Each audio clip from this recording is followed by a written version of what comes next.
Hi, this is Anna from Post Me a Book, and it's Wednesday Ramblings. Now, as usual, I'm just doing a usual update of what I'm reading or what I'm not, and I don't actually have very much to read just now. I finally managed to put down some books that I'd started reading, and some of them were, well, two of them actually, to be quite accurate, were quite miserable. So I am hoping to find books that are a bit more on the cheerful side. Now, I'm not home, so I don't have my usual home library, but I do have one book that I talked about quite a while back, but I've never actually finished. I think I talked about it in what, even 2024, perhaps? Oh, okay, perhaps 2025, irrespective of. This one's called Windrush, and it's The Irresistible Rise of Multiracial Britain. And I've mentioned this before, as I said, but I've never actually quite got into reading it. I haven't had time to read it. Now I have actually started it, and it's a very interesting book. The history, it's very worth reading just to be informed on the history of multiracial Britain. Both authors, Mike Phillips and Trevor Phillips, there is they give you a very insightful build of what happened about the Caribbean people. Sorry, I forgot to say. This is about, I will actually read what it says on the back.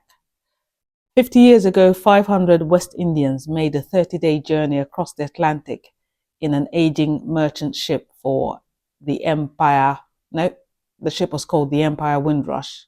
They became the catalyst of the far-reaching and significant changes in British society. So it's about people who came from the Caribbean from the 1949 and onwards, and their experiences of Britain. And these people, the majority of them, not all, but some of them had, let me not say the majority, but some of them had fought in the war alongside British soldiers. And the Caribbean was a British colony at the time. So when they came to Britain, they had a notion that they would be treated as British citizens on the same level as the British people. And this wasn't necessarily the case. So this book is about that. And so far I haven't got very far. Perhaps less than a third. But I find it very interesting. So that's what I'm reading just now. And then this one, which is looking a bit old and tattered, but I think it's just because it's traveled around a bit. It's by Khalid Hosseini, and I know nothing about this book apart from what it says on the cover. And this particular book, I have it in Swedish just because I picked it up from my workplace, and I guess it's someone who might have come from this place. But anyway, it's in Swedish because I picked it up from my workplace. And it says it's a story about a young boy from Afghanistan. It was written in, let me see if I can find anything about when it was written. It's quite an old book, 2003. I think I might have perhaps seen something about the author, but I'm not sure. But I'm actually looking forward to reading this book. Know nothing about it, as I said, but still looking forward to reading it. So those are the two books that I'm reading, or novels that I'm reading. I continue to read Emily Dickinson's The Complete Poems. Still a magnificent book. Still a lot of poems to read, but I'm gonna read this book. And this one I have started, and I think I might well have mentioned it, Remember Me by Laura Hendry. Again, this book, I picked it up, I must have been in a second-hand shop. And so I'm sure this is not a new book at all. It must have been published a long time ago. And this is an author I'd never heard of before. Still haven't heard of her, but I don't quite keep up to date with all authors, so she might be a big name by now.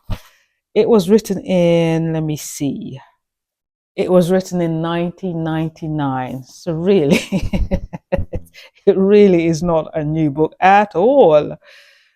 So far, I have got to page 70 of 372. So I haven't got so far at all. And this is how much I know about the book, that it's about a young woman called Rose, who, according to this, is ferociously determined 29-year-old living in the tiny mountain town of Cudoria, New Mexico. In winter, she sleeps in a mostly abandoned um, motel, and in the summer, she lives in her car. So this one, I think, well, I'm sure I'm going to read it to the end, because it's, as I said, it's a completely new author to me. And sometimes it's, even if the book is old, I think sometimes it's just worthwhile reading something that I've never, or reading an author that I've never actually encountered before. So I think I'm going to finish this one. But otherwise, I think I will look now. I think it's time for me to actually see what's new in the reading world, because all the literature I'm reading just now is either old or ancient. So I do need to actually check out what's happening. And even if I don't buy the books, I can check in Libby and see what I can borrow. But otherwise, that is it. That's it for Wednesday Ramblings. Thank you for listening. So until next time, bye bye. Like and subscribe. Bye bye.